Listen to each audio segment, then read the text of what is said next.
Hello! Bienvenue sur Entrepreneur Crossing, un petit îlot de liberté pour les femmes qui veulent comprendre, expérimenter et trouver l'inspiration pour vivre leur meilleure vie d'entrepreneur.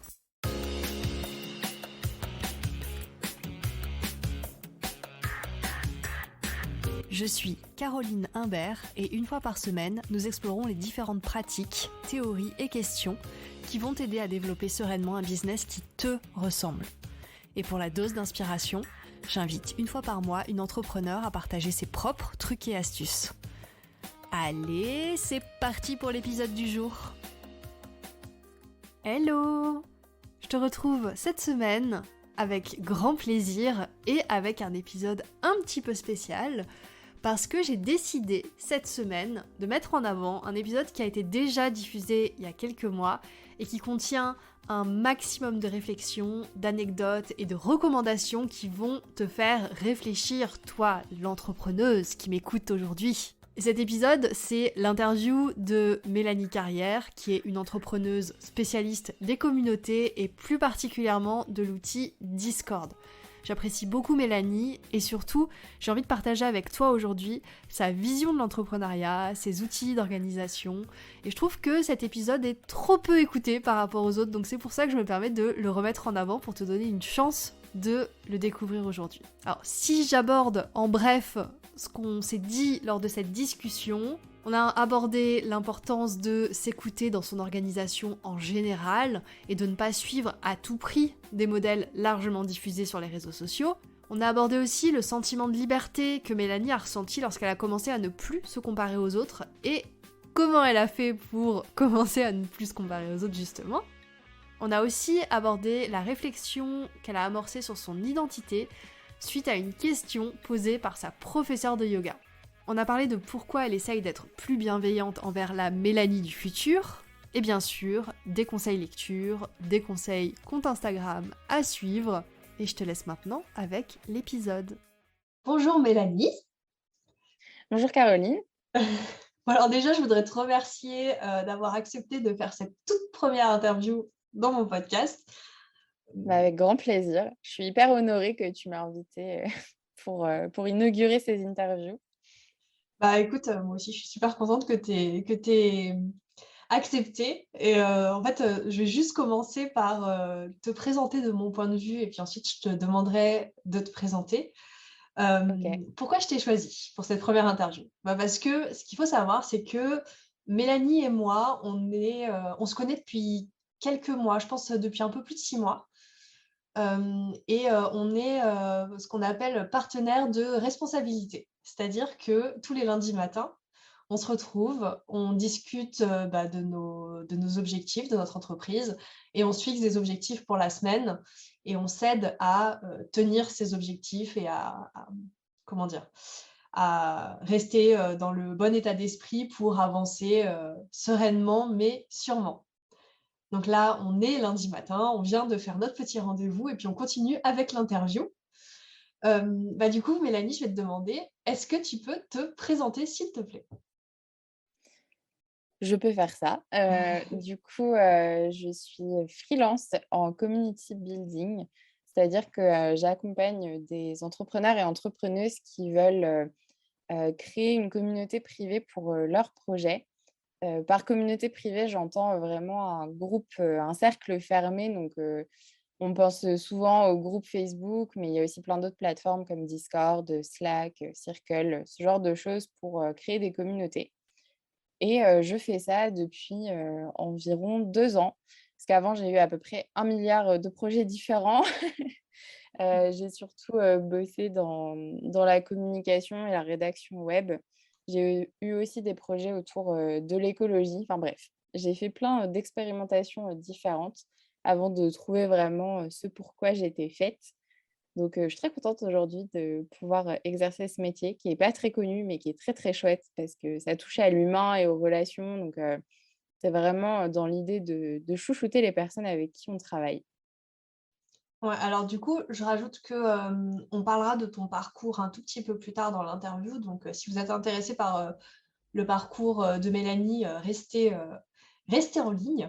Et je voudrais aussi rajouter que, bah, en fait, on s'est rencontrés justement dans la communauté GNG I Don't Think, puisque Mélanie et moi-même, on a suivi quelques formations de Julia et Julie. Mais enfin, ce qu'il faut savoir, c'est que Mélanie travaille aussi enfin, avec Julia et Julie pour construire la communauté, le Discord. On s'est rencontrés dans ce contexte-là. Si je peux rajouter aussi, parce qu'en fait, je me rends compte qu'à chaque fois qu'on me demande des présentations, on parle du boulot. Mm. Mais il y a pas que ça en vrai, enfin, j'essaye de prendre l'habitude de parler d'autres choses aussi qui me caractérisent que le boulot.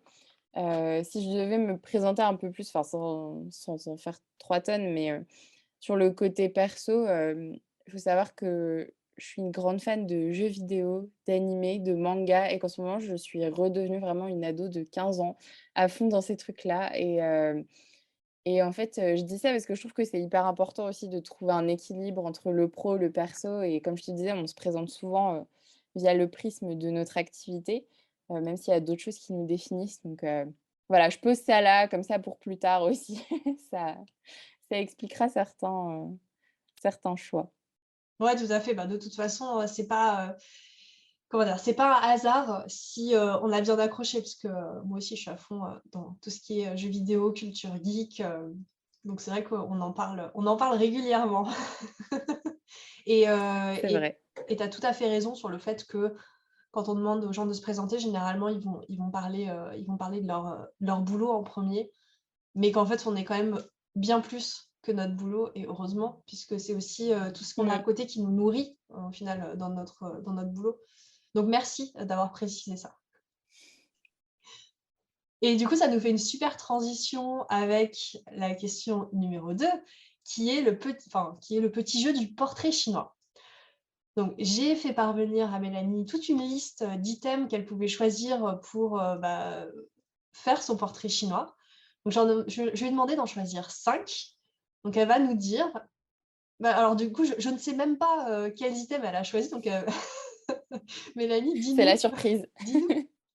Justement, tu parlais de transition parfaite, et ben, c'est très bien parce que le premier item que j'ai choisi, c'est un jeu vidéo.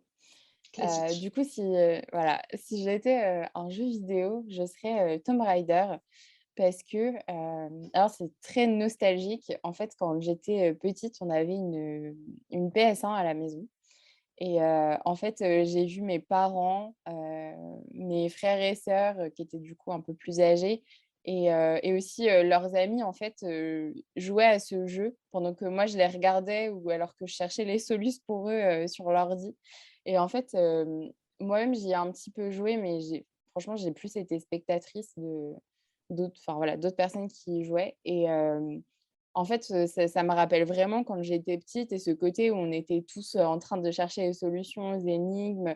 Moi, je sais que quand j'y jouais, j'adorais faire les petits parcours dans son manoir, où il fallait sauter de plateforme en plateforme et pour moi, c'est vraiment un jeu qui me rappelle mon enfance et qui est, ayant grandi en fait, enfin, je dis souvent que j'ai grandi avec une manette dans les mains et pour moi, c'est hyper emblématique, ce jeu enfin voilà, de l'époque, PlayStation 1 et voilà, pourquoi je l'ai choisi. Ah ouais, c'est vrai que moi, j'ai jamais vraiment joué à Tomb Raider pour parce que enfin, tu le sais, je ne peux pas jouer à des jeux dans lesquels il y a des combattants réels, donc Tomb Raider, c'est Mmh. compliqué. Mais je me souviens que pareil, je l'avais sur, PS1 et que je m'amusais justement dans le manoir à parcourir un petit peu le manoir, à essayer d'aller dans les pièces secrètes. Je me rappelle aussi mince, comment est-ce qu'on appelle ça? C'est pas le valet, de l'héroïne, mais tu Oui, sais, le majordome, le majordome, exactement.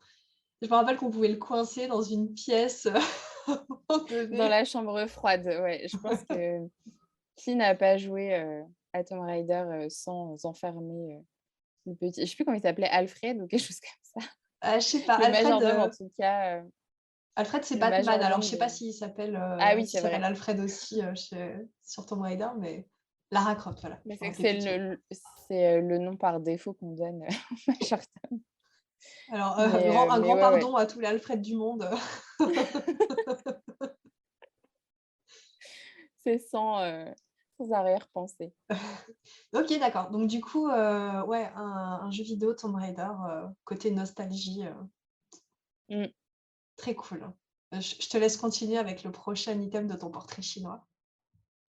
Le deuxième item que j'ai choisi, c'est, si j'étais un livre, je serais un recueil d'essais qui s'appelle «It's not okay to feel blue and other lies», qui est en fait, dans lequel on trouve des interviews de célébrités, mais pas que. Il y a aussi, quelques personnages, moins publics qui racontent des moments difficiles, de leur vie ou des moments où, finalement leur santé mentale a été un peu mise à mal et ils ont eu voilà des soucis pour s'en remettre et ça peut paraître très déprimant dit comme ça, mais en fait ce livre est vraiment, je pense d'utilité publique. Malheureusement, je crois pas qu'il ait encore été traduit en français, mais tout simplement déjà parce qu'il parle de santé mentale qui est un sujet, très tabou et dont on parle très peu, mais qui m'importe beaucoup, parce que c'est souvent quelque chose qu'on relègue au second plan et en fait, le fait d'avoir, ce bouquin qui est quand même assez épais, qui recense voilà finalement des tranches de vie qui, sont pas toujours faciles.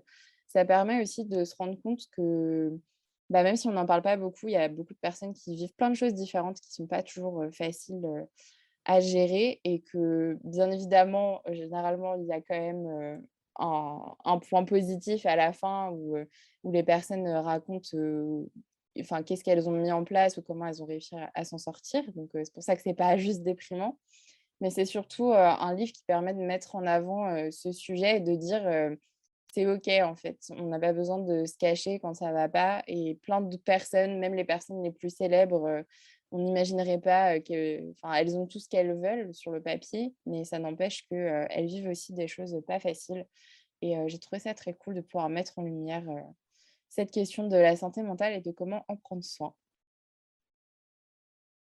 Ouais, effectivement, super intéressant. Les du coup, c'est un livre, un recueil, d'interviews ou alors c'est des personnes qui prennent la plume et qui écrivent, leur propre expérience? Oui, je dis interview, mais en fait, c'était pas du tout ça le bon terme. Enfin, c'était plus, comme je disais au début, un recueil d'essais, Ah d'accord. parce que c'est vraiment, oui, chaque personne a été invitée à décrire une situation dans leur vie, qui a été difficile et comment elles ont pu passer outre. Donc, chaque personne vraiment après j'imagine qu'il y a eu relecture, Mmh. enfin les textes ont été retravaillés, mais ouais, ouais, c'est chaque personne qui a écrit sa propre expérience. OK, ouais. Bah, écoute, ça a l'air, super intéressant. Bah, du coup, je mettrai, peut-être, les références du livre, dans la description du podcast pour les personnes Ouais. intéressées. Parce que moi-même, du coup, ça m'intéresse, ça m'interpelle. Ensuite, si j'étais un animal, je serais un pandarou. J'ai pas une explication de 3 heures, là-dessus. C'est juste que je trouve, cet animal vraiment trop mignon. Hem et en plus, je sais plus où est-ce que j'avais, lu ça, mais comme quoi les pandarous, en fait, pour se défendre, ils se mettaient, sur, leurs 2 pattes et ils se levaient avec, les pattes en l'air du coup, pour essayer de paraître plus grands qu'ils ne l'étaient et essayer de faire peur, aux autres animaux. Donc bon, à vérifier la véracité du truc, mais je trouvais ça trop mignon et je sais pas, j'aime trop cet animal donc voilà.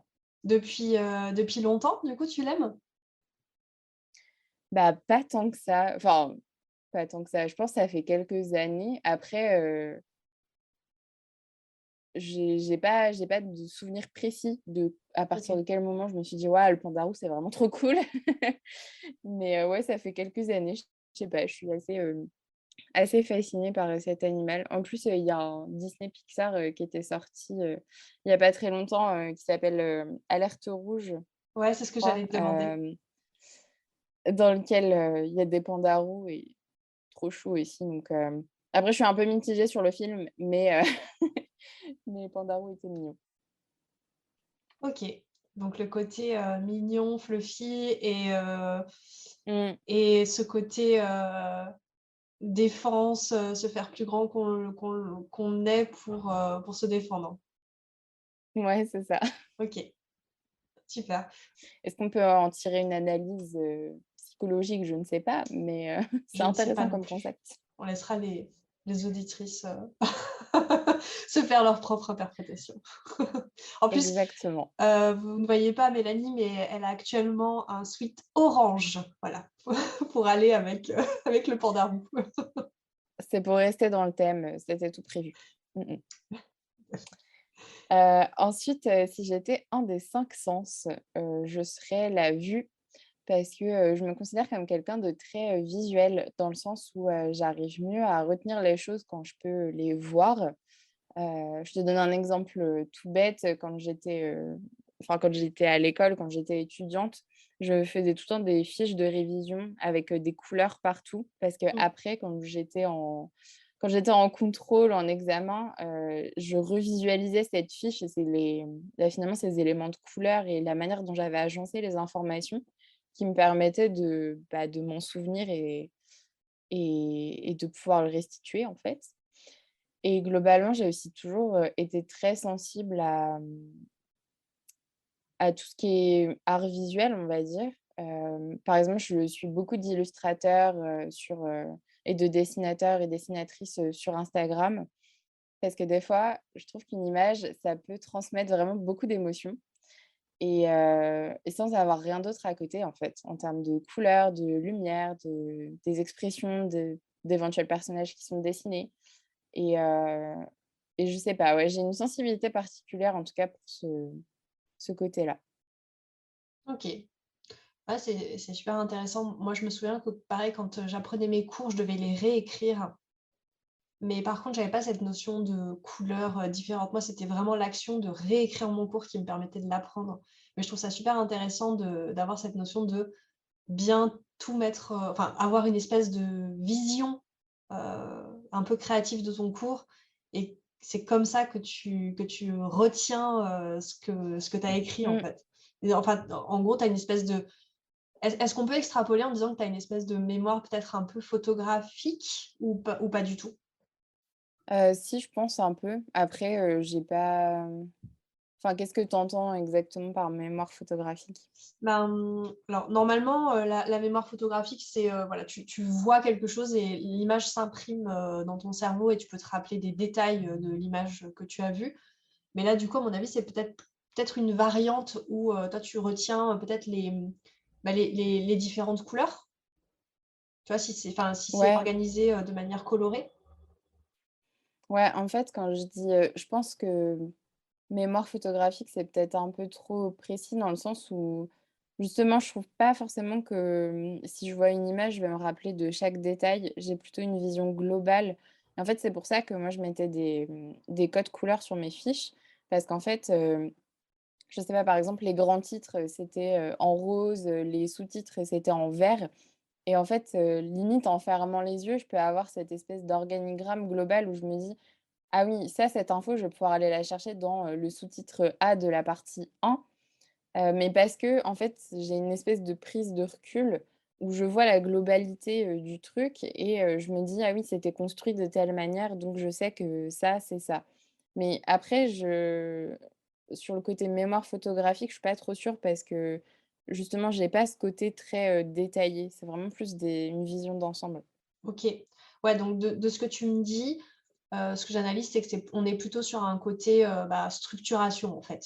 Si tu Mmh. enfin, je pense que je fonctionne un peu de la même manière, c'est-à-dire que tu as une espèce de grand ensemble, tu le tant que c'est pas structuré, c'est pas très clair, mais une fois que tu as bien tout structuré à l'intérieur, c'est très clair pour toi et c'est beaucoup plus facile à retenir, quoi.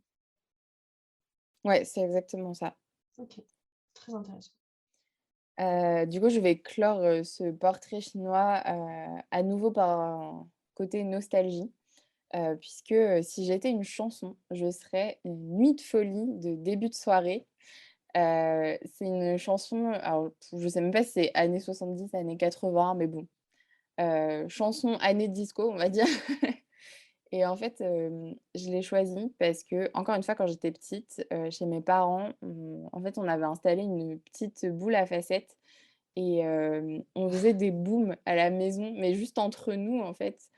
Et c'était la chanson que je voulais tout le temps écouter et aujourd'hui encore, quand je fais des soirées, si elle passe pas, je vais aller la réclamer à mes amis ou à ma famille parce que Je sais pas pourquoi, vraiment, j'adore cette chanson. Elle est hyper entraînante, elle est hyper rigolote et enfin, voilà, c'est vraiment un quand je l'entends, ça me ramène directement à quand j'étais, enfant et qu'on faisait des booms à la maison, avec notre petite boule à facettes, nos platines parce qu'en fait, mon beau-père, était DJ quand il était plus jeune et du coup, enfin voilà, il nous faisait le DJ à la maison et c'était vraiment incroyable.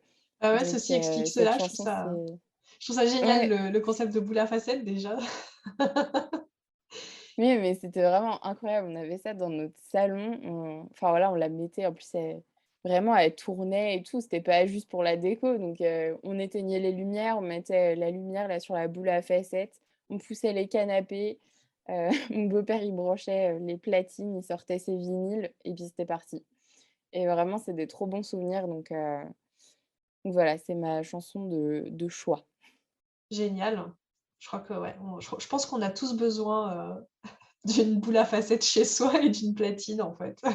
Mais oui! C'est tellement, génial. Franchement, le jour où j'aurai, un appart ou une maison, où je pourrais, accrocher des trucs au mur comme ça, directement, je ferai ça. Ah, c'est clair, c'est clair. OK. Bon, bah, du coup, merci Mélanie, pour ce petit portrait chinois. J'aime beaucoup cet exercice, je trouve que ça révèle beaucoup sur les personnes. Et bah, du coup, on va continuer. En intro, je vous disais qu'on en saurait un petit peu plus sur le parcours de Mélanie. Bah, voilà, le moment est venu. Donc, Mélanie, est-ce que tu peux nous parler du parcours qui t'a menée à faire du community building? Je peux essayer, non, parce que je dis ça parce que c'est assez, enfin, je dirais pas décousu, mais il s'est passé plein de choses, donc je vais essayer d'être quand même assez concise. À la base, je voulais être traductrice littéraire. Du coup, j'ai tout fait depuis, la 5e pour, aller, vers cette voie. Donc, j'ai fait, un bac L, j'ai fait une licence d'anglais et normalement, je voulais faire un master en traduction. En fait, c'est en arrivant à la fac que je me suis dit: Non, j'ai pas envie de faire ça». Je m'étais un peu mis des œillères, pendant toutes ces années parce que c'était rassurant, en fait, de savoir ce que je voulais faire, alors qu'il y avait plein de gens autour de moi qui ne savaient pas et comme on le sait tous, à l'école, on nous met, beaucoup la pression pour choisir notre orientation et moi, je voulais, éviter cette pression-là donc voilà, je traçais ma route. Toujours est-il qu'en arrivant à la fac, j'ai décidé donc de ne pas faire ça et j'ai quand même fini ma licence d'anglais. Sauf qu'après j'avais envie d'entreprendre et donc je me suis lancée dans un service civique, dans une association qui s'appelle Unicité et qui permet en fait de choisir, son propre projet d'intérêt général à réaliser de A à Z. À l'inverse des missions de service civique où généralement c'est, tu travailles dans une association et on t'assigne des missions, spécifiques. C'est pas toi qui crée ton propre projet. Donc j'ai fait ça pendant, 1 an. Donc là, c'est, pour resituer un peu, c'était entre 2017 et 2018. Et pendant ce service civique, j'ai monté un projet, autour de l'écologie où je faisais des ateliers sur le zéro déchet pour les particuliers. En fait, j'avais choisi, cette thématique parce que pendant mes années d'études, donc mes 3 ans de fac, je m'étais vachement sensibilisée au sujet. Ayant eu mon premier appartement, j'ai commencé en fait à m'intéresser à ma consommation et comment je pouvais faire pour l'améliorer et surtout réduire mes déchets. Donc c'est pour ça que j'avais choisi cette thématique parce que, disons que moi généralement quand je me passionne pour un sujet, je veux vraiment faire une fixette dessus et creuser, le plus possible pour comprendre les tenants et les aboutissants, pour, vraiment, essayer d'avoir une compréhension globale et j'ai tendance, voilà, à vraiment y aller à fond. Donc là, c'était la période vraiment écologie zéro déchet. Ensuite, après ce service civique, j'ai voulu continuer dans cette, voie, enfin dans ces projets sur l'écologie et je suis retournée à la fac, mais cette fois-ci pour un diplôme étudiant entrepreneur et en fait, je voulais, tout simplement transposer le projet que j'avais commencé en service civique, mais pour les entreprises, donc faire des ateliers de sensibilisation au zéro déchet, mais dans les entreprises. Donc j'ai commencé un petit peu à faire ça entre 2018 et 2019 et j'avais vraiment, enfin j'étais partie, sur des grandes ambitions avec ce projet en me disant, «Je vais faire des ateliers réguliers, vraiment transformer, la manière dont les personnes consomment dans les entreprises». Donc j'ai eu l'occasion de faire des ateliers tests, dans des espaces de coworking et quelques entreprises et c'était très chouette. Mais en parallèle, j'avais besoin aussi de travailler, enfin d'avoir vraiment un revenu, régulier et c'est à peu près la période où j'ai commencé à faire de la rédaction web et de la communication parce que, finalement ça rentrait dans mes compétences et j'avais pu en faire aussi un petit peu, pour, des engagements associatifs. Donc voilà, je me suis lancée en freelance, donc mon entreprise, en fait, je l'ai ouverte en 2018, juillet 2018, pendant que j'étais toujours avec ce projet sur l'écologie. Maintenant, je fais un petit peu un bond dans le temps pour nous amener directement à 2020, où je suis partie en Erasmus pour les entrepreneurs, dans le but de développer ce projet sur, l'écologie en entreprise et sauf que c'était la période du covid. Mmh. Et j'étais partie aux Pays-Bas travailler avec un autre entrepreneur, qui avait un tout autre projet. En fait, l'objectif, c'était un peu donnant-donnant. Moi, j'aidais cet entrepreneur et lui m'aidait à développer mon projet. Et puis, bah, voilà, confinement oblige, ça a été hyper compliqué et je me suis retrouvée, confinée, sur place pendant 2 mois avant de pouvoir rentrer en France et puis au final, l'Erasmus s'est arrêté, j'ai pas pu aller au bout, de mon contrat pour diverses, raisons. Et en fait, quand je suis rentrée, je me suis dit: «Mais là, j'essaye de mener 2 projets de front» parce que j'avais toujours ma micro-entreprise avec, ses missions de rédaction et de com et aussi, mon projet sur l'écologie où j'avais vraiment vocation à rassembler les gens autour de sujets qu'on trouvait un peu barbants et dont on avait marre, en fait, de recevoir des injonctions toujours sur, «Il faut faire comme ci, il faut faire comme ça». Mmh. Donc voilà, je me suis retrouvée en pleine réflexion. Il y a eu pas mal de changements aussi, dans ma vie perso qui ont fait que ça tout a été chamboulé en même temps, en fait, finalement, ma vie pro, ma vie perso. Et là, je me suis dit: «Mais en rétrospective, tout ce qui a toujours, été le fil rouge de n'importe quel projet, n'importe quel engagement associatif que j'avais eu sur, les 3 4 dernières années, c'était la notion de rassembler les gens». Donc, quand je faisais des ateliers pour les particuliers, c'était rassembler des particuliers. On faisait des sessions en fait de partage et d'échange où chacun donnait ses bonnes pratiques, répondait aux questions des autres, s'enrichissait des expériences aussi des uns.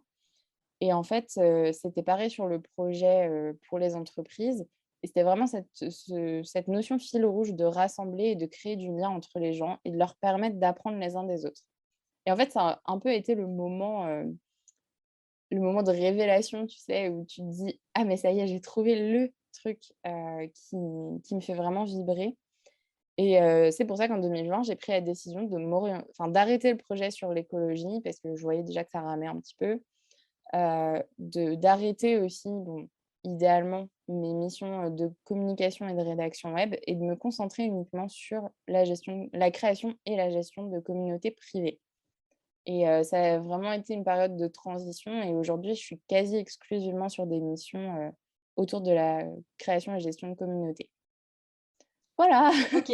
Ouais, non, c'est super intéressant de voir le cheminement et je rajouterais que, ben, l'année dernière, tu as lancé, la bêta d'une formation, sur le community Oui, building et que là, tu es sur le point de lancer une formation, community building mais via Discord. exactement. Alors déjà, Mélanie, est-ce que tu peux nous expliquer pour, les auditrices qui ne savent pas, ce qu'est Discord? Discord, je dirais que c'est un mix entre un, forum et une messagerie instantanée.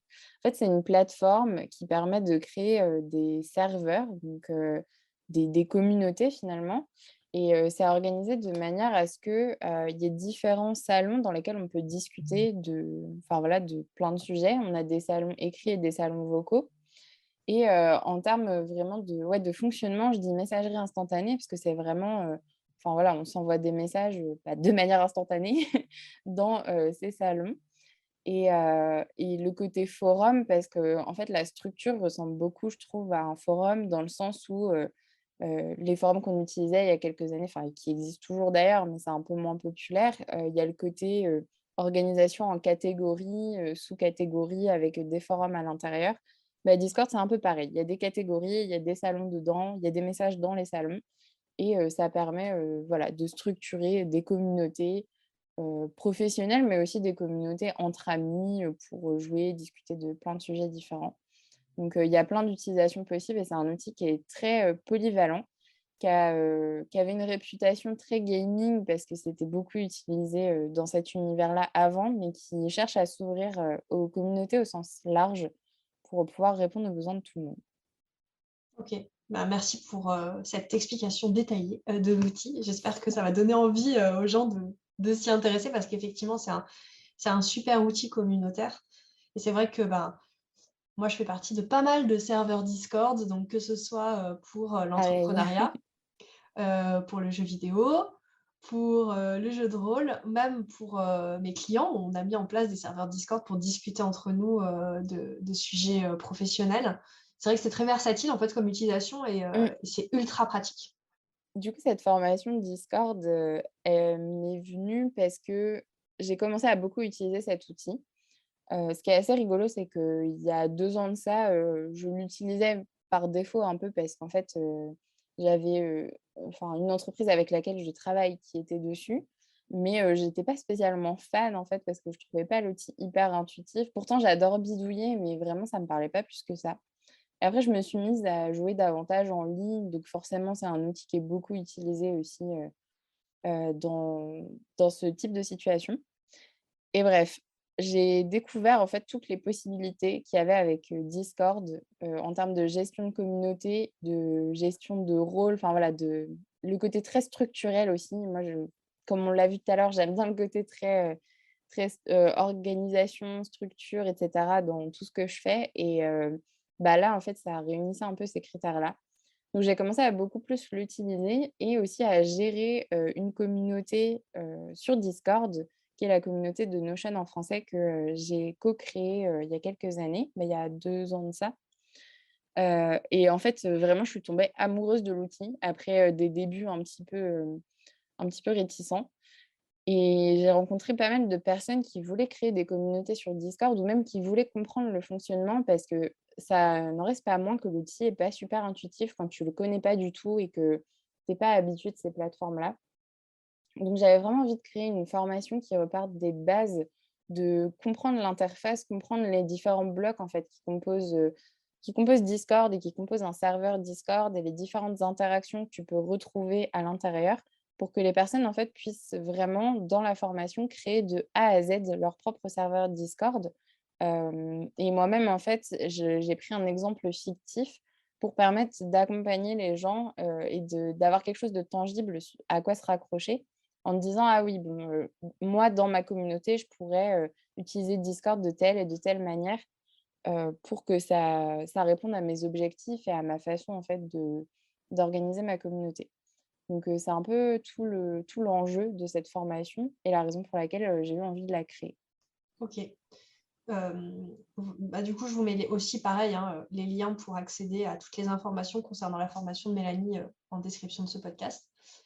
On va passer à la question suivante, Mélanie. Hem, pour ton organisation, donc là, on va parler, outils, pratiques, Ah yes! ressources. Pour ton organisation, qu'est-ce que tu utilises régulièrement? Alors, quand je te demande qu'est-ce que tu utilises, je peux parler d'outils, mais ça peut être aussi, des mantras, ça peut être des systèmes d'organisation. Qu'est-ce que tu as envie de partager avec nous aujourd'hui? Ouf! Il y a plein de choses. J'essaye de me dire qu'est-ce qui serait le plus pertinent. Bah, si on fait juste un rapide tour des outils que j'utilise, comme beaucoup d'entrepreneurs et d'entrepreneuses maintenant, j'utilise beaucoup Notion depuis quelques années. Mmh. Rien de bien original là-dedans. Mais j'ai quand même conservé une partie papier parce que je me balade jamais sans mon carnet et sans mon agenda papier parce que, je j'arrive pas à tout faire sur Notion et notamment la gestion des tâches, ça me parle pas.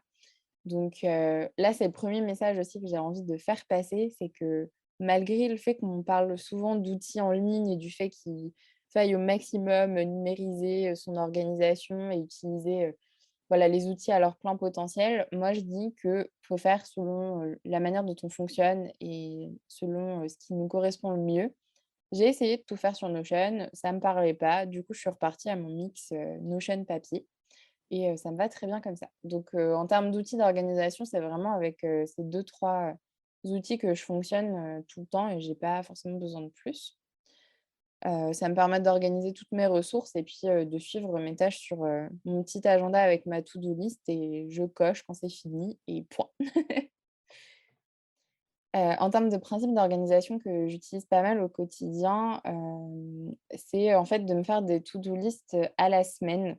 Je sais qu'avant je faisais beaucoup de to do list, à la journée, donc voilà, avoir une liste de choses à faire, qui devaient être terminées à la fin de ma journée et en fait, j'avais beaucoup de mal à les terminer et à vraiment, pouvoir, respecter mes propres engagements, là-dessus.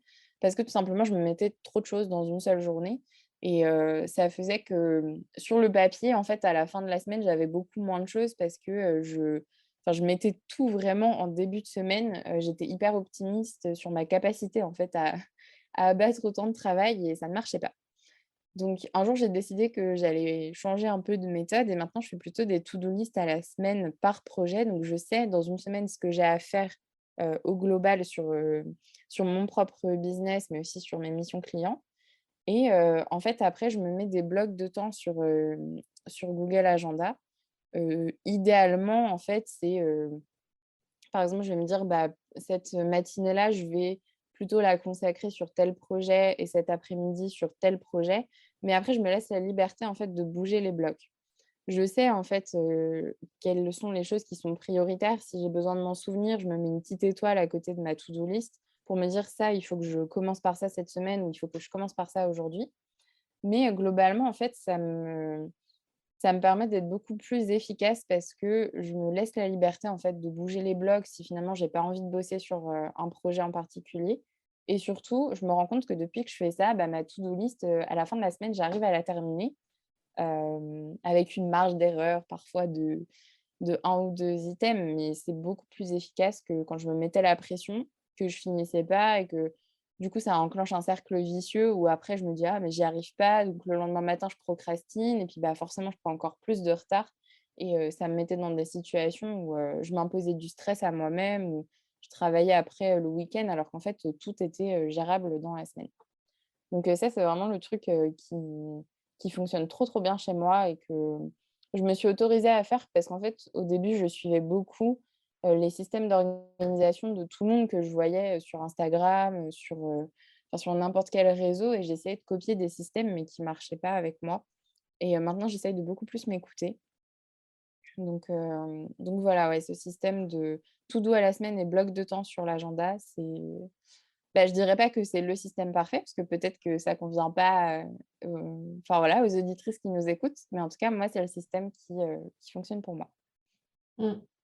Ouais, j'avoue que moi, c'est pareil, ça fonctionne assez bien pour moi et comme tu dis, ça permet d'avoir une certaine souplesse dans ton agenda. C'est-à-dire qu'il y a si un jour tu te rends compte que, tu pas l'énergie ou que tu as vraiment pas envie, enfin, ou tu sens que ça va pas le faire de travailler sur un dossier, bah, ça te permet de switcher un peu tes blocs de temps, pour, te consacrer à la tâche la plus optimum, au moment T, quoi. Au moment M plutôt. Oui, c'est exactement ça et puis, forcément, au début, ça peut être dur d'estimer le temps que tu vas prendre sur tel et tel projet ou ça Ouais. peut être, difficile de finalement te faire confiance en te disant: «Bah, j'ai une to do list à la semaine, mais du coup, je ne m'impose pas vraiment de tâches sur une journée». Après encore une fois, je parle de ça de manière générale quand tu as pas d'urgence ou de priorité, vraiment particulière. Mais ça prend du temps, voilà, d'accepter finalement de se faire confiance aussi, de se dire: «Bah, si ça fonctionne».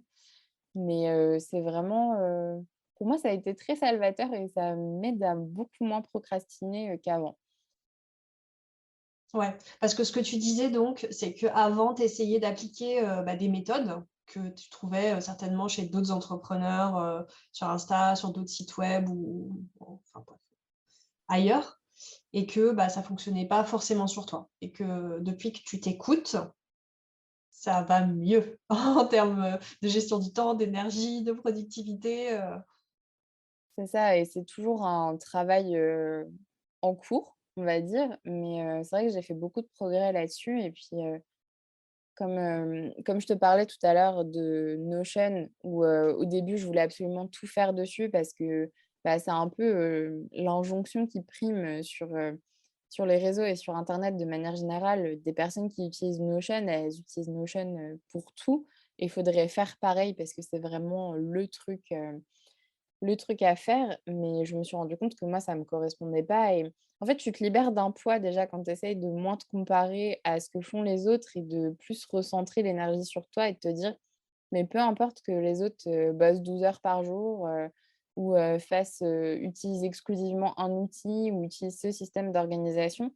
Ce qui prime, c'est ce que moi, j'ai envie de faire et mon fonctionnement à moi» et j'avais suivi un coaching un peu, là-dessus, sur la gestion du temps finalement, mais ça allait bien au-delà de ça. C'est aussi la gestion des ressources parce que tu peux avoir 7 heures dans une journée, mais l'énergie pour bosser que 4 Mmh. et c'est OK en fait, tant que tu es autant efficace mais c'est difficile en fait de sortir de ce schéma où, en tant qu'entrepreneur et entrepreneuse, on veut vraiment s'affranchir de modèles préexistants, donc bah, qu'on hérite du salariat majoritairement. Mais en même temps, on se laisse pas la liberté de fonctionner, comme on veut parce que, il y a d'autres injonctions qui prennent le pas, sur d'autres fonctionnements, quand tu as une entreprise, tu es censé faire, X ou Y, choses donc c'est un peu difficile de s'en défaire mais je pense que c'est important. OK.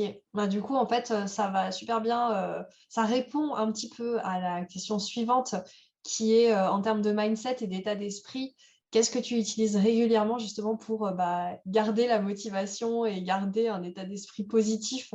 Donc la première chose, ce serait d'essayer de ne pas se comparer aux autres et de s'écouter, Mmh. j'imagine? Après, est-ce que tu C'est as la d'autres, première chose. oui, pardon, excuse-moi. Non, non, non, je disais que oui, effectivement, c'est la première chose, mais encore une fois, c'est plus facile à dire qu'à faire, hein. Ouais. Je me dis, il y a quelques années, j'entendais aussi des discours comme ça qui disaient de s'écouter et cetera et c'est bien beau de les entendre, mais faut-il encore pouvoir les mettre en application? Après d'autres, choses qui me permettent de garder la motivation, bah, c'est qu'après j'ai fait beaucoup de travail, sur moi aussi, d'un point de vue, je dirais mental, enfin et aussi santé mentale, tu vois? Pour, mieux me comprendre, pour, mieux enfin, réussir à mieux identifier, des schémas qui peuvent se répéter, tu vois? Je te parlais tout à l'heure de cercle vicieux où tu réussis pas ta to-do, du coup, tu procrastines parce que tu as l'impression que de toute façon, tu vas pas y arriver, donc tu accumules encore plus de retard. Je dirais qu'en fait enfin, là où je veux en venir avec tout ça, c'est que, hem, j'arrive à maintenant faire une rétrospective des situations qui me sont arrivées avant. Par exemple, si je commence à me sentir, mal parce que j'ai l'impression de procrastiner ou parce que j'ai l'impression enfin, qu'il y a un truc qui va pas dans mon organisation et que j'avance pas ou qu'une tâche me fait peur parce qu'elle est trop imposante, en fait, j'arrive à prendre du recul maintenant et ça, ça m'aide vraiment au quotidien parce que c'est quelque chose que j'arrivais pas du tout à faire avant et le fait de pouvoir prendre du recul, ça m'aide à me dire: «OK, à quel moment est-ce que j'ai déjà été dans cette situation, à me sentir angoissée par un truc ou à me sentir, désorganisée? OK, telle période, je me suis sentie comme ça et qu'est-ce que j'ai fait pour en sortir?» Donc ce que je fais, ça peut être plein de trucs différents. Moi, je fonctionne beaucoup avec des cartes mentales. Donc je prends mon carnet et en fait, je note, par exemple, je fais un point d'étape sur, mon projet, enfin mes missions, qu'est-ce que je suis en train de faire en ce moment et comment tout ça s'articule.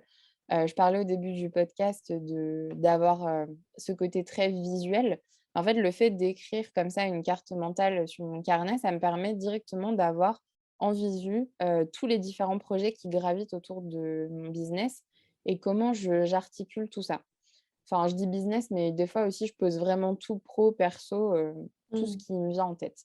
Donc déjà, écrire, ça m'aide, beaucoup.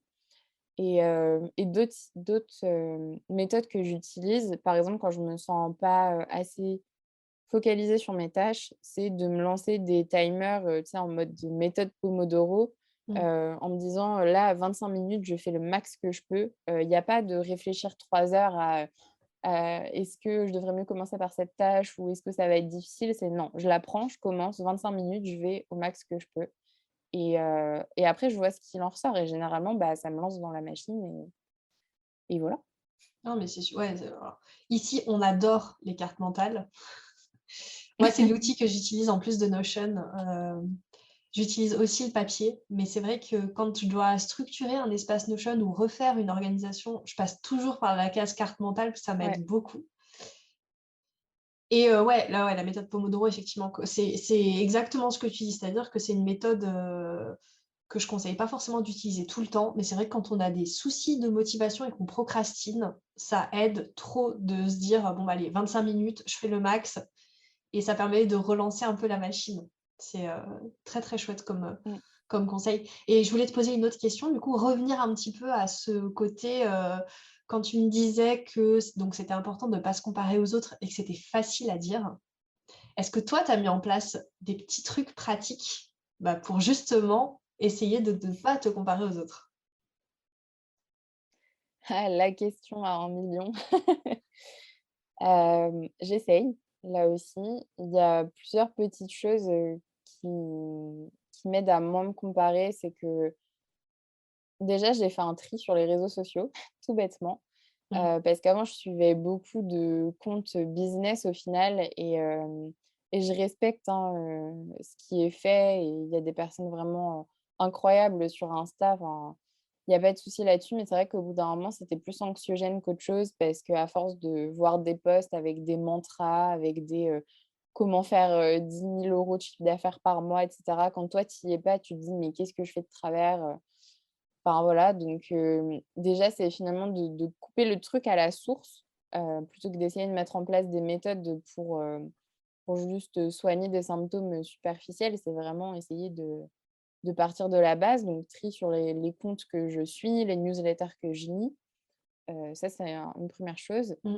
et la deuxième chose aussi, c'est quand je sens que je suis dans ce type de spirale, j'en discute avec d'autres, amies, entrepreneuses notamment et j'écris encore une fois, par exemple, la liste des choses que j'ai réussi à accomplir, ces, 2-3-4 dernières années. Si c'est plus à un niveau, quotidien de j'ai l'impression qu'une personne, elle a réussi à abattre, un travail monstrueux en une journée, bah, en fait, moi je fais une liste des choses que j'ai faites dans la journée et je me rends compte qu'en fait j'ai bien avancé aussi. Voilà, c'est plein de petites choses qui permettent finalement le maître mot là-dedans, c'est juste de conscientiser ce que toi tu fais et ce que toi tu as déjà accompli pour arrêter de te dire, bah, enfin finalement cette personne elle fait mieux que moi parce que c'est pas vrai généralement et je dirais une troisième chose aussi, c'est que souvent on se compare avec des personnes qui sont plus avancées et qui sont passées par les étapes par lesquelles on est en train de passer et du coup Mmh. ça n'a aucun sens. Mmh. Ça n'a aucun sens de te comparer à quelqu'un qui est, je sais pas, qui a son business depuis 10 ans quand toi tu l'as depuis 3 4 ans. Évidemment que tu pourras pas atteindre les mêmes objectifs qu'elle parce que cette personne, elle est passée par, la phase par laquelle tu es en train de passer. Donc j'essaye d'être un peu terre à terre aussi des fois et de me dire: «Non mais c'est bon, enfin toi tu avances, tu fais ton chemin, l'important c'est que tu avances et que tu atteignes tes objectifs. C'est pas que tu atteignes les mêmes objectifs que ta voisine, on s'en fiche. Elle a pas la même vie, elle a pas les mêmes envies, les mêmes besoins». Donc encore une fois, plus facile à dire qu'à faire, mais je prends de plus en plus, cet automatisme. Ouais, mais bon, après tu dis, voilà, plus facile à dire qu'à faire, mais là, du coup, tu proposes quand même des applications pratiques, tu vois? C'est-à-dire, Mmh. premièrement, faire le tri, déjà, dans ce que tu vois tous les jours, parce que c'est vrai qu'on a une attention qui est limitée, donc pourquoi se faire du mal avec des choses qu'on trouve anxiogènes? Tu vois? Déjà, ça, c'est un très bon conseil, je trouve, faire le tri dans son Insta et dans ses newsletters. Et puis Ouais. ensuite, comme tu dis, peut-être, quand on se sent pas bien, qu'on se compare à d'autres, déjà, ouais, regarder, où en est la personne, depuis combien de temps elle bosse sur son business et déjà combien de personnes il y a derrière aussi. Parce que des fois, la personne n'est pas toute seule, hein, on s'en rend pas compte, mais elle peut avoir beaucoup d'aide pour, tout son boulot et comme tu dis, bah, peut-être écrire, enfin, en tout cas, prendre conscience de ce que toi, tu as fait, faire des bilans réguliers pour, te les réafficher, te dire: «Ah bah, ouais, effectivement, j'ai déjà accompli pas mal de choses, cool». Ouais et puis je voulais juste aussi rajouter, Vas-y. une réflexion qui est assez, récente, parce que là, on parle beaucoup de comparaison, enfin, on a parlé dans les systèmes d'organisation, dans le business et cetera et en fait, c'est une réflexion qui m'est venue il y a quelques semaines, suite à une séance de yoga où sur la partie méditation à la fin, la prof, nous a invités à nous décharger de tout ce qui enfin, de toutes les injonctions, de toutes les contraintes qu'il y avait autour de nous, que ce soit pro, perso et finalement de penser à qui on était sans toutes ces couches-là, sans la couche, enfin voilà, Mélanie entrepreneuse, Mélanie fan, de manga, et cetera. Et en fait, ça m'a beaucoup, déjà ça m'a beaucoup touchée. Je sais pas trop enfin, je saurais pas trop expliquer. Je pense parce que pour moi, le regard des autres a toujours été un sujet assez délicat. Et en fait, après, j'y ai beaucoup réfléchi à cette phrase et je me suis dit: «Mais en fait, c'est un peu, la clé, de tout, quoi». Parce que c'est vraiment, encore une fois, se recentrer sur soi et se détacher de tout ce qu'il y a autour parce que in fine, enfin, ce qui compte vraiment, c'est ce qu'on veut pour nous-mêmes et ça n'a strictement aucun intérêt de se faire souffrir, en fait, avec des injonctions extérieures alors que bah, on a toute notre vie à construire soi-même et voilà, nos besoins, nos objectifs à atteindre et c'est un peu, ouais, visualiser ça comme des couches qui nous empêchent de vraiment respirer et de vraiment être nous-mêmes et d'essayer de les enlever, en fait, pour se retrouver en quelque sorte. Voilà, c'est très philosophique, mais Ah non, mais c'est super important ce que tu dis. C'est, la base ce que nous, on veut vraiment. mmh, Mmh. Je Du coup, je rajoute rien, je trouve que c'est parfait, comme tu l'as dit. voilà, méditer là-dessus, Ouais. Alors après, je voulais te poser la question donc, pour te demander dans les moments où tu manques d'estime de toi, comment tu fais pour les passer le mieux possible? Mais je pense enfin, je peut-être que tu as des choses à rajouter, hein, mais je pense que du coup, tu y as déjà pas mal répondu, notamment quand, tu parles de faire des bilans pour voir tout ce que tu as déjà accompli et dont tu es fier. Je sais pas si tu veux rajouter quelque mmh. chose? Si, j'ai une petite chose, c'est encore un truc, récent, mais qui, finalement, a été un peu, un moment de révélation, enfin, dans mon introspection. C'est que je me suis dit aussi que souvent, je fais plus confiance à la Mélanie du futur qu'à la Mélanie du présent. Dans le sens où, quand on parle d'organisation, tu vois, parfois, je te parlais des to-do list où j'étais trop ambitieuse, et finalement qui finissaient par, baisser mon estime de moi parce que je me disais: «Bah non, je suis pas capable». En fait, je me suis rendu compte que c'était hyper injuste de faire ça. Enfin, tu vois, si j'imagine que je suis, entre guillemets «2 personnes différentes» entre le présent et le futur, bah, en fait, souvent, je mets toute la responsabilité de devoir agir et de devoir faire les choses correctement à la moi du futur. Et genre, moi, je me décharge de cette responsabilité en le notant sur le papier, en faisant ma petite to do, en faisant mon petit planning pour plus tard et en fait, je laisse toute la responsabilité à la moi du futur de devoir agir sur ces bonnes paroles, tu vois? Et ces réflexions que je fais en amont. Et en fait, je me suis rendu compte que faire ça, évidemment que ça marche pas et que c'est pour ça que je répète des schémas où je me fixe des objectifs. Mais là, enfin, je dis ça pour le pro, mais ça marche aussi pour le perso. Je sais pas, tu vas tenir une routine de sport ou ce genre de choses. Quand tu te dis le samedi: «Non mais c'est bon, je reprendrai lundi», mais en fait, pourquoi lundi et pourquoi pas aujourd'hui? Et c'est un peu prendre ses responsabilités aussi sur le moment présent pour anticiper justement, des émotions négatives que tu vas faire ressentir à la toi du futur et que tu aurais pu éviter si tu avais été un peu plus, bienveillante avec elle, en fait. Et enfin, ouais, je trouve que c'est hyper intéressant de réfléchir de cette manière-là aussi, parce que ça peut expliquer beaucoup de choses sur, le pourquoi est-ce qu'on va procrastiner au moment venu, le pourquoi, on se fixe des objectifs trop ambitieux et qu'après, bah, on s'autoflagelle quand on les atteint pas. C'est juste parce que, voilà, on a déchargé trop de responsabilités sur le futur et heu et que c'est plus intéressant finalement de prendre ses responsabilités dans le présent.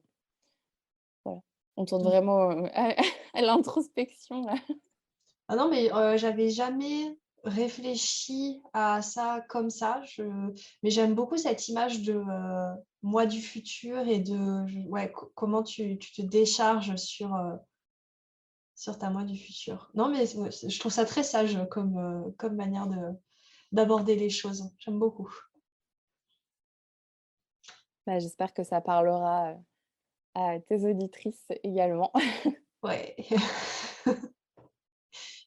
Au niveau de la motivation, Alors, j'imagine que comme tout le monde, tu es humaine et qu'il y a des moments où tu manques cruellement de motivation pour, Mmh. te mettre au boulot. Dans ce cas-là, comment fais-tu? En dehors de, la méthode Pomodoro, pour éviter de procrastiner, est-ce que tu as des petits trucs? Quand j'arrive à ne pas culpabiliser, je m'autorise à faire, des pauses, enfin ou à carrément me prendre une demi-journée off, à faire autre chose. Ça, je vais être honnête, ça arrive rarement, surtout quand je ne l'ai pas anticipé. Mais sinon, ça va être, de commencer par quelque chose, qui me fait vraiment envie. Parce que des fois, le manque de motivation va venir du fait que la première tâche, que je m'étais un peu fixée de faire dans ma tête, finalement, elle me convient pas. Enfin, je me sens pas motivée à la faire et des fois c'est ce que je parlais tout à l'heure, du fait d'intervertir des blocs de temps. Parfois, ça m'aide à retrouver la motivation parce que je me lance dans un truc qui est plus enthousiasmant, on va dire. Hem, voilà, après par rapport aux autres méthodes que j'ai citées, j'ai pas trop de trucs en plus, j'avoue. OK. Non, mais c'est pas ça peut regrouper effectivement la motivation, l'estime de soi, enfin, il y a des outils qui peuvent être, multidimensionnels, je crois. Exactement. Des fois, ça peut être aussi de se créer des petites, routines, tu vois? Je sais que, par exemple, si je me lève le matin et que je suis pas très motivée, il y a une chose qui va me remettre un peu de baume au cœur, c'est une petite, routine toute simple de, prendre mon petit déjeuner devant des vlogs sur YouTube et des fois, s'il faut que je le fasse, peut-être une demi heure de plus pour me sentir vraiment en attaque, bah, je m'autorise à le faire aussi, quoi.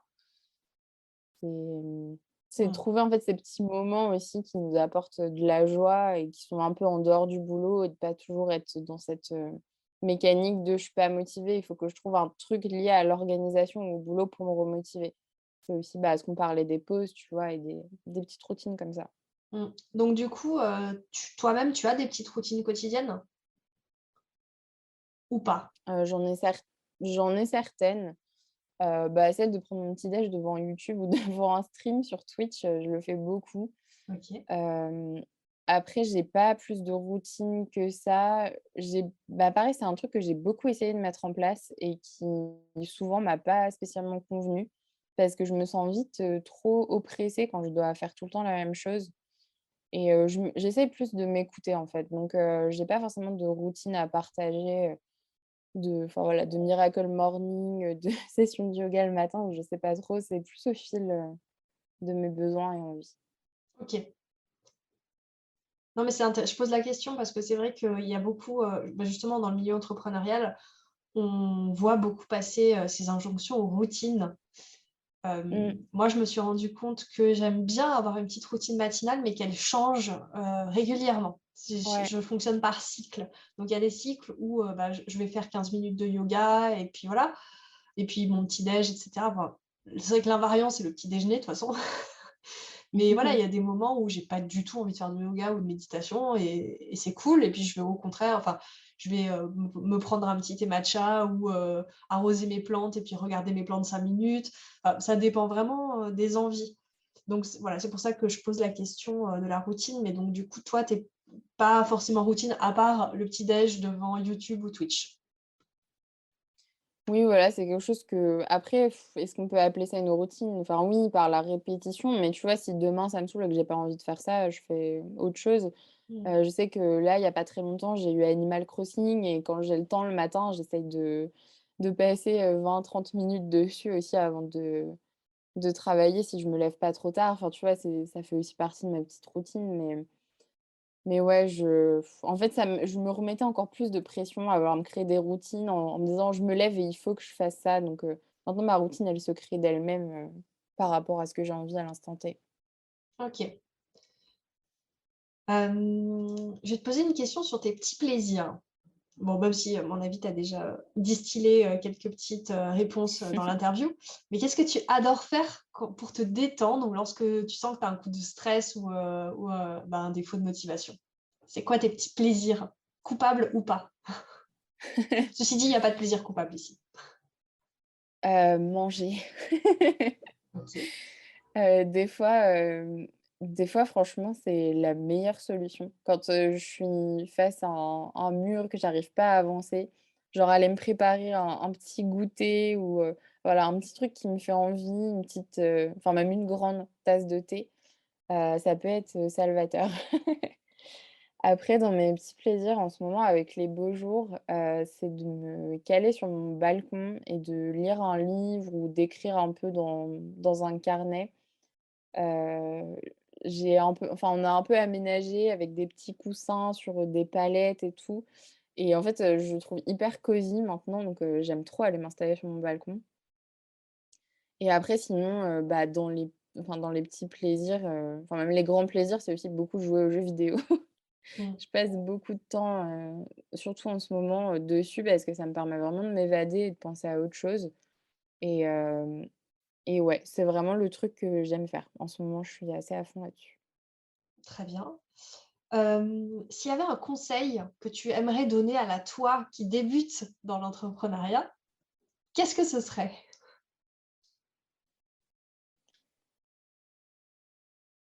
Je pense que le conseil que je voudrais me donner, c'est de pas me poser trop de questions.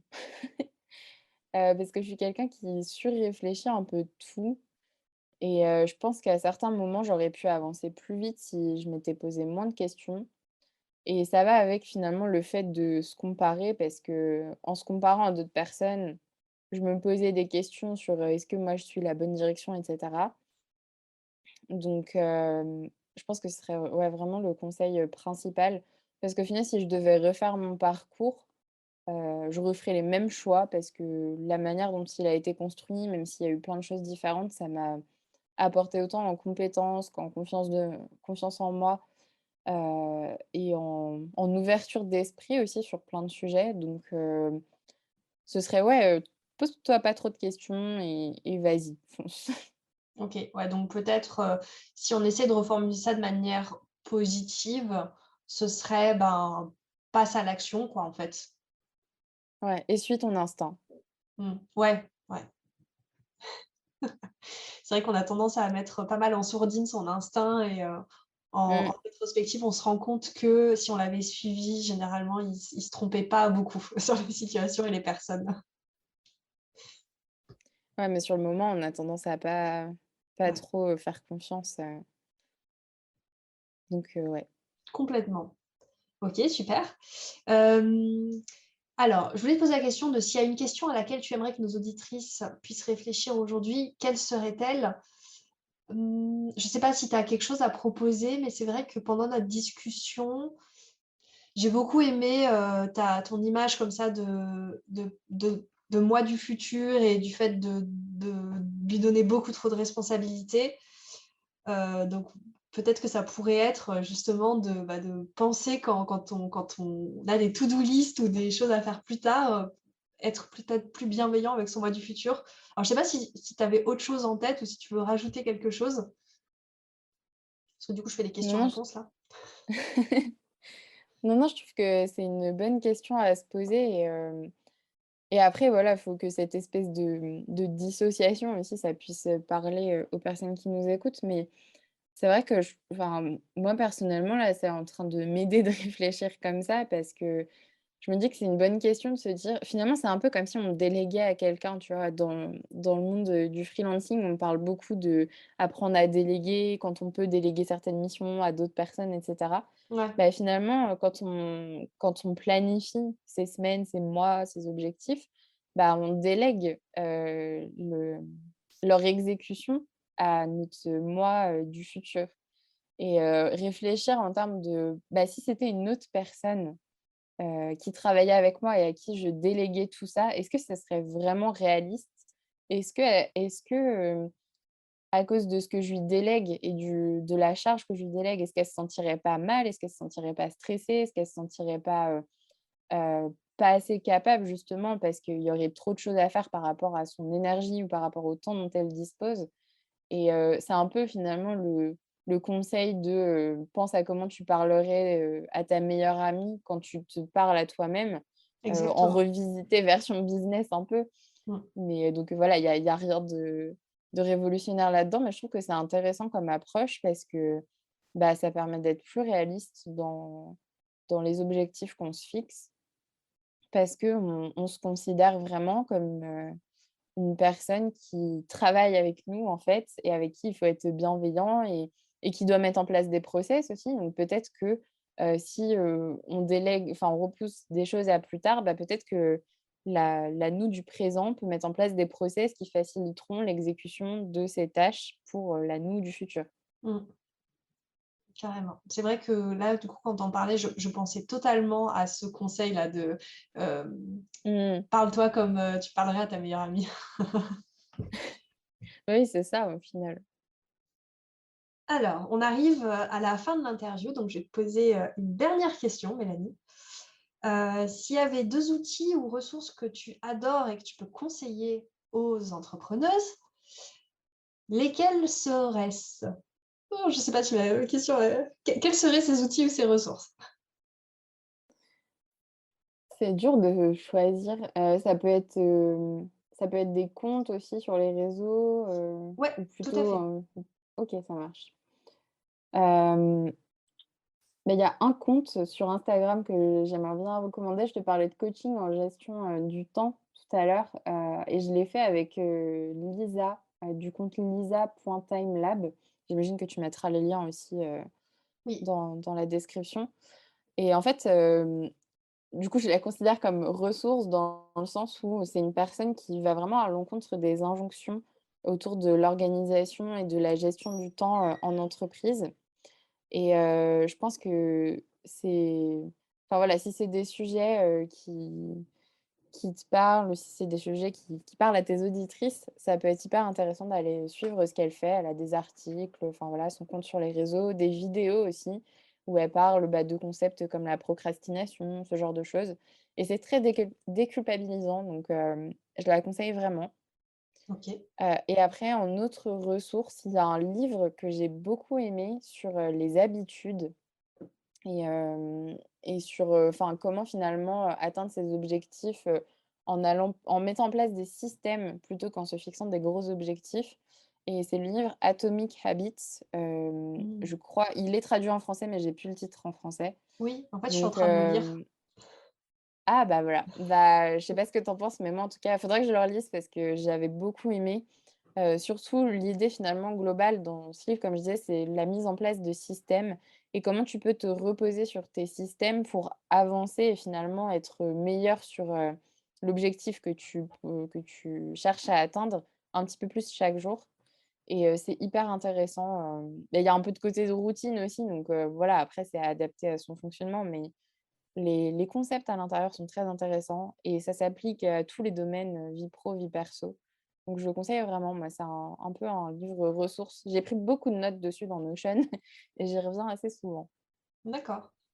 Bah, écoute, super, ça nous fait déjà 2 choses, un compte Insta à aller suivre tout de suite éventuellement et effectivement un livre à lire. Donc ouais, je te dis, moi je suis en train de le lire et je pense que je ferai une petite fiche de lecture, peut-être un épisode de podcast, dédié, à ce livre et c'est vrai que pour l'instant, c'est assez Trop intéressant parce qu'en chouette. fait, il y a pas mal d'explications de comment est-ce qu'on fonctionne et comment, Mmh, pourquoi les habitudes fonctionnent ou pas et c'est vrai que ça, c'est très ouais intéressant. et comment déconstruire les mauvaises habitudes pour en construire, des bonnes? Comment, utiliser les habitudes qu'on a déjà pour, créer des nouvelles habitudes, avec enfin, c'est hyper intéressant. Franchement, tout le système, enfin le fonctionnement, de tout ça, c'est hyper utile. Mmh, effectivement.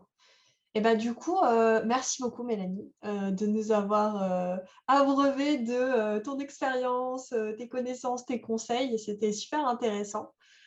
Je rappelle que, là, tu es sur le point de lancer ta formation, sur, la gestion de communauté et enfin, surtout l'utilisation de Discord, la création de communauté sur Discord, c'est ça?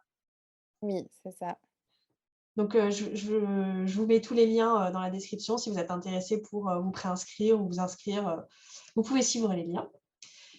Et voilà, je te remercie, encore et j'espère que cette interview vous aura, apporté, pas mal de grains à moudre et de jus de cerveau. Bah, merci à toi en tout cas pour l'invitation. C'était très chouette ce format un peu discussion. En tout cas, bah, pareil, j'espère que mon parcours et mon expérience auront pu aider les personnes qui nous écoutent. Et puis, vraiment, n'hésitez pas à venir papoter avec moi sur Instagram si vous avez envie de parler organisation, etc. Je suis toujours ouverte à la discussion et j'aime bien parler de ces sujets. Eh ben, c'est génial. Et ben, écoutez, dans ce cas, je vous dis à la semaine prochaine pour le prochain épisode. Bonne fin de journée. À bientôt. Et oui, c'est déjà la fin de l'épisode. Mais je profite de ces quelques secondes pour t'envoyer toute ma gratitude et te dire que si tu souhaites soutenir ce podcast, tu peux, en plus de l'écouter chaque semaine, prendre 2 minutes pour me mettre 5 étoiles sur ta plateforme d'écoute et me dire en commentaire ce que ce podcast t'apporte. Je lis chaque commentaire posté et c'est pour moi un concentré de joie et de motivation, donc par avance, merci pour ta contribution. Si tu es à la recherche des ressources citées dans l'épisode, tu peux les retrouver dans la description. J'ajoute un dernier mot pour te dire que si tu veux me contacter à propos du podcast ou pour me suggérer un sujet à traiter, tu peux m'envoyer un message sur Instagram ou par mail. Là encore, tu trouveras toutes les informations en description. À la semaine prochaine!